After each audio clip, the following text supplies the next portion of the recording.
So hi everyone, I'm Dennis. My talk, I'm just going to highlight a couple of Postgres articles that have happened, and I'll also point out a recent Postgres event that occurred in Moscow. So here's an overview. I'm going to shed some light on the article Postgres pushes past MySQL and developer hearts. I'll just elaborate some of the findings at the recent Postgres conference that was held in Moscow in February. I think it was around end of February that was held. I'll also just highlight an article, Postgres marks a turning point with performance and analytics advances in 9.5. And finally I'll just go over a few global Postgres events coming soon. So this article was published by Matt Assay in May of 2015. He shed some light about Postgres becoming the de facto choice for early stage startups.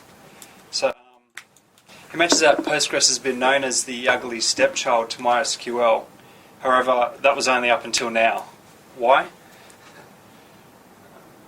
So although in the broader market MySQL has a lead over Postgres, as mentioned, Postgres' newfound popularity is in early stage startups. And also another point he emphasised throughout the article was the fact that the amounts of jobs being posted online have really been consistent with the amount that have been for MySQL as well. So this next slide I'm going to put up, this is provided by the Hacker News hiring trends. This data was from May of 2015. So this indicates the amounts of job posts that were posted online, probably through the Hackering Hiring News website. So you see here through end of 2012 they were pretty much on par with each other, MySQL and Postgres. And then bringing it back to more recent times, in May of 2015, Postgres had a bit of a lead, or a few more postings online. I think this helps prove that the growth of Postgres is reaching the growth of MySQL, which I think it's good news. So he also indicates that companies like Linux and Amazon Web Services all got their start with developers working for early stage startups. And these developers don't have large budgets and they don't want to have to wait on procurement and legal processes in order to get stuff done. So taking the open source route is the more ideal approach because you can build apps faster and iterate at a much faster rate. He makes some comments on why Postgres is cool, and he states that it's due to the rich functionality of Postgres, and Postgres has really come into its own innovation-wise. He goes on to quote Sven Krapp. So if you read through that quickly, I think he mentions about it's really come into its own innovation-wise. And some additional contributors mentioned about Postgres' success and bright future are the fact that back in 2010, Oracle bought out Sun, i.e. MySQL, so that sent developers fleeing to the free fields. Even though Oracle has improved MySQL tech, they haven't done so well keeping developers in the family, so to speak. And okay, so moving on, I've got all the, if you want to read further into depth, all the links are provided on the slides that will be uploaded. So I think the guy who posted this was Matt Assay. So that's from May 2015.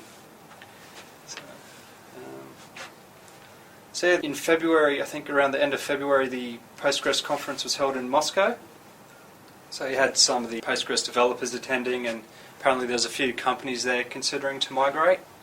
What I found interesting about this conference, the expert analytical group publishing house Open Systems conducted a lightning survey with 200 of the participants at the event, and they were all asked what is the most powerful, in their opinion, PostgreSQL feature. So here are some of the findings of their results. So 57% realised the technological potential of Postgres, and 20% said next importance was the lack of license fees, and 15% went with the professional Postgres support for the Russian community available, and 8% mentioned they work with other DBMSs. So yeah, I think that these results sort of highlight some of the acceptance globally, in Russia in particular.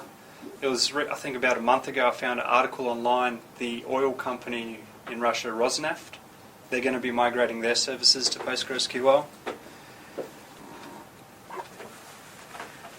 Okay, so Chief Editor of Open Systems, Dimitri Volkov, he concluded that the results suggest that companies who support PostgreSQL and have close ties with the global development community, it really provides Russia an opportunity to diversify their software platforms, in particular in places like federal agencies and state-owned companies. Okay, so all right, this next article I'm going to point out to you is it's titled "Open Source PostgreSQL Marks a Turning Point with Performance and Analytics Advances." So with the recent release of Postgres 9.5 in January, a few of the new features were well received, such as row-level security. There was also other features to improve performance boosters, a foundation for horizontal scalability. So this article gets into much lower level of how these features improved. So I've provided the link there.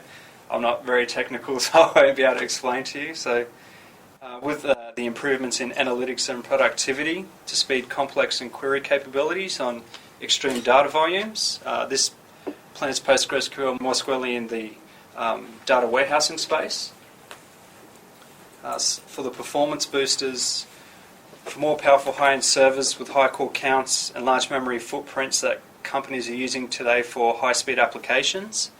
He explains how the new features improve there. And a foundation for horizontal scalability across servers that today helps DBAs access external databases such as MongoDB and Hadoop. So if you'd like to further investigate, he explains at a much lower level how these features are. So just in a couple of days, the Postgres Day in Finland will be happening. Then you have the conference in the US in April, and then we'll have the PG Day in June in Switzerland.